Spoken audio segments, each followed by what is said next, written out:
কিছুদিন আগেই আপনাদেরকে আমরা দেখিয়েছিলাম রাত 10টায় জি 24 ঘন্টার খবরে যে আপনার হোয়াটসঅ্যাপ আদৌ কতটা সুরক্ষিত এ নিয়ে প্রশ্নচিহ্নের মুখে পড়েছিল মেটা। আর এবার সুপ্রিম কোর্ট জানিয়ে দিল যে মানুষের হোয়াটসঅ্যাপ অর্থাৎ গোপনীয়তার ক্ষেত্রে কোনো আপোষ করা হবে না। যদি ভারতীয় নিয়ম না মানতে পারেন ভারত ছেড়ে চলে যান। গত 26শে জানুয়ারি 10 খবরের বস অনুষ্ঠানে আপনাদের দেখিয়েছিলাম হোয়াটসঅ্যাপে অজান্তেই চলছে নজরদারি। রাত 10টার এই খবরে প্রশ্ন তুলেছিলাম, হোয়াটসঅ্যাপে আপনার মেসেজ আদৌ গোপন থাকছে?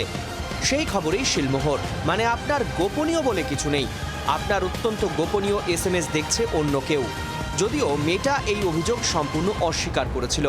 মেটার কমিউনিকেশন ডিরেক্টর অ্যান্ডি স্টোনের দাবি ছিল হোয়াটসঅ্যাপ মেসেজ এনক্রিপ্টেড নয়, এমন দাবি সম্পূর্ণ ভুল, হাস্যকর। কিন্তু তাতে সন্তুষ্ট ছিলেন না হোয়াটসঅ্যাপ ব্যবহারকারীরা। 2021 সালে চালু হওয়া হোয়াটসঅ্যাপের নয়া সুরক্ষা বিধি নিয়ে মামলা হয় সুপ্রিম কোর্টে।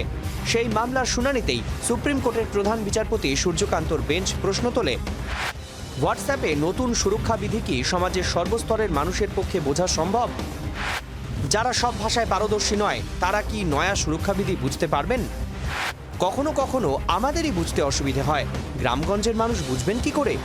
আপনার হোয়াটসঅ্যাপ চ্যাট শুরুর আগে অ্যাপে দেখা যায় আপনার মেসেজটি এন্ড টু এন্ড এনক্রিপ্টেড, মানে আপনার মেসেজ বা কলটি কেউ পড়তে, শুনতে বা শেয়ার করতে পারে না। যাকে মেসেজ বা কল করছেন তিনি না চাইলে সেটি সম্পূর্ণ সুরক্ষিত। কিন্তু সত্যিই কি সুরক্ষিত হোয়াটসঅ্যাপের নতুন সুরক্ষা বিধি? হোয়াটসঅ্যাপ ব্যবহারকারীদের অভিযোগ, শুধু প্রেরক এবং প্রাপকই মেসেজ পড়তে পারেন, বাস্তবে তা পুরোপুরি সত্যি নয়। হোয়াটসঅ্যাপ ব্যবহারকারীর কথা সংরক্ষণ এবং বিশ্লেষণ করে মেটা। মেটা সংস্থার কর্মীরাও অনেক ক্ষেত্রে ওই মেসেজ দেখতে পারেন। নতুন করে প্রশ্ন উঠছে, ডিজিটাল যুগে আপনার আমার গোপনীয়তা আসলে কতটা সুরক্ষিত? হোয়াটসঅ্যাপের মেসেজ আদৌ কতটা নিরাপদ? এই প্রশ্ন তুলে মেটা প্ল্যাটফর্মের বিরুদ্ধে মামলা দায়ের হয়। শীর্ষ আদালতের পর্যবেক্ষণ, এই ধরনের ঘটনা আদতে ব্যক্তিগত তথ্য চুরির পর্যায়ে পড়ে। সুপ্রিম কোর্ট তা হতে দেবে না বলেও মন্তব্য করেন বিচারপতিরা। মেটার উদ্দেশ্যে প্রধান বিচারপতির মন্তব্য, যদি আপনারা সংবিধান মানতে না পারেন ভারত ছেড়ে চলে যান। ভারতীয় নাগরিকদের গোপনীয়তার সঙ্গে কোনো রকম আপোষ বরদাস্ত করব না।